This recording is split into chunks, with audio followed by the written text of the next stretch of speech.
একবার বানিয়ে বোতলে ভরে 6 মাসের জন্য স্টোর করে রাখবো। এই প্রচণ্ড গরমে এর থেকে ভালো জিনিস আর হতেই পারে না। একদম ন্যাচারালভাবে বানিয়ে দেখাবো, কোনো রকম কালার বা প্রিজারভেটিভ ছাড়াই।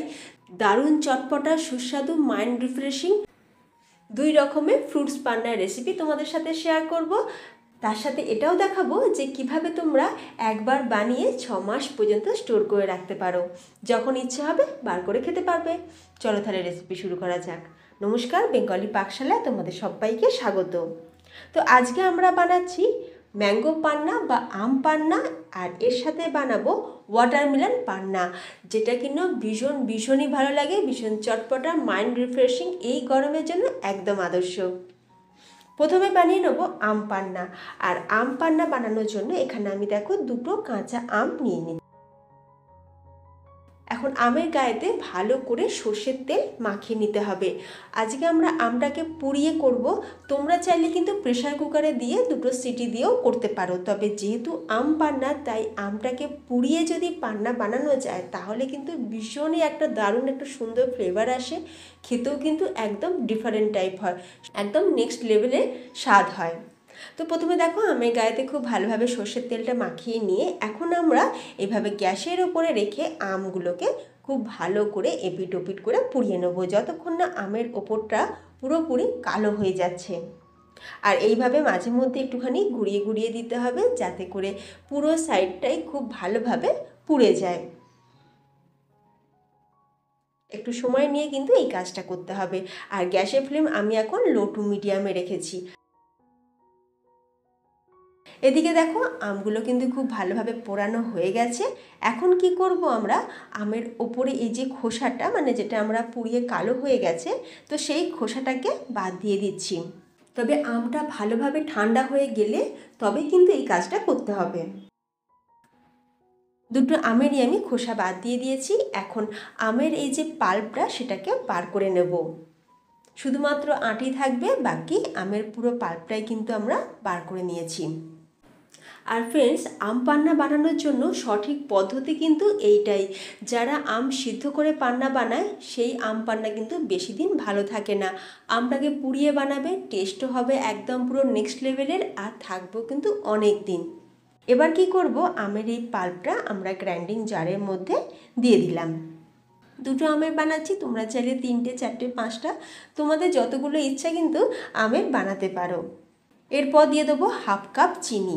চিনির পরিমাণটা তোমরা তোমাদের স্বাদ অনুযায়ী কিন্তু বাড়িয়ে কমিয়ে নিতে পারো, বা আম কীরকম টক তার উপরও কিন্তু চিনিটা ডিপেন্ড করে।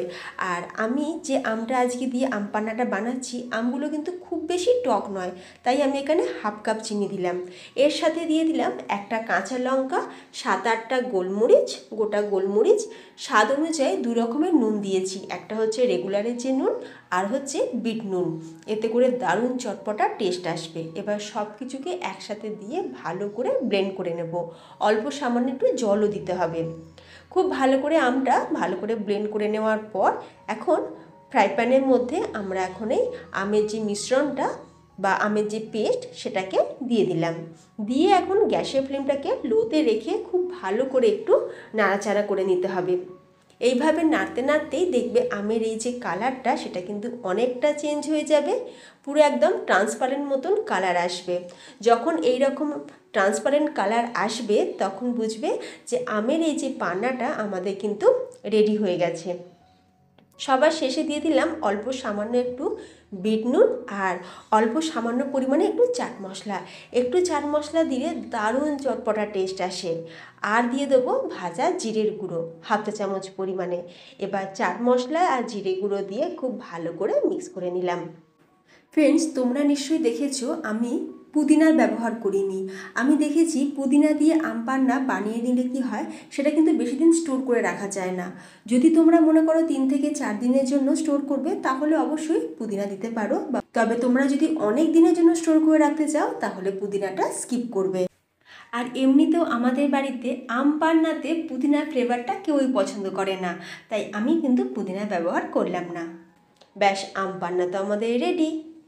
তো তোমরা দেখতেই পেলে কত সহজে আম পান্না বাড়িতেই বানানো যায়। আর একবার এইভাবে বানিয়ে নিলে বা একটু যদি বেশি পরিমাণে বানিয়ে নাও, তোমাদের 6 মাস কেন 1 বছর পর্যন্ত বোতলে ভরে স্টোর করে রাখতে পারো, কোনো রকম খারাপ হওয়ার একদমই চান্স নেই। বাচ্চাদের ওই রকম আনহেলদি কোল্ড ড্রিঙ্কস না দিয়ে এইরকম হেলদি আম পান্না বাড়িতে বানিয়ে রাখো, যখন ইচ্ছা হবে 2 চামচ গ্লাসে দিয়ে ঠান্ডা জল দিয়ে সার্ভ করো। এবার তোমাদের স্টোর করার প্রসেসটা বলে দিই। যদি তোমরা অনেক দিন স্টোর করে রাখতে চাও তাহলে এইরকম কাঁচের বোতল অবশ্যই ব্যবহার করবে। কাঁচের বোতল পরিষ্কার করে ধুয়ে ভালো করে রোদে শুকনো করে নেবে, তারপরে আম পান্নাটা কাঁচের বোতলের মধ্যে রেখে দেবে। কাঁচের বোতলের মধ্যে রাখলে আম পান্না অনেক দিন খুব ভালো থাকে।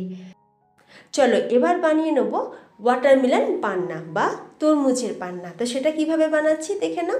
এখানে একটা হাফ তরমুজ আমি খোসা ছাড়িয়ে এখন তরমুজটাকে ছোটো ছোটো করে কেটে নিয়েছি।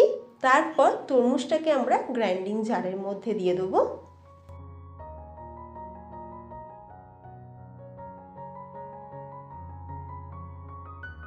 তরমুজের জুসটা আমাদের রেডি হয়ে গেছে।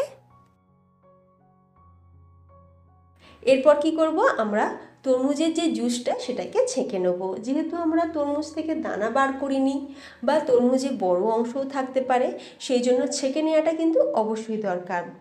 খুব ভালো করে ছেঁকে নিলাম। আর এই যে দেখো ফ্রেন্ডস, কত দানা রয়েছে। এবার এই যে তরমুজের জুস সেটাকে ফ্রাই প্যানের মধ্যে দিয়ে এর মধ্যে দিয়ে দেবো হাফ কাপ চিনি।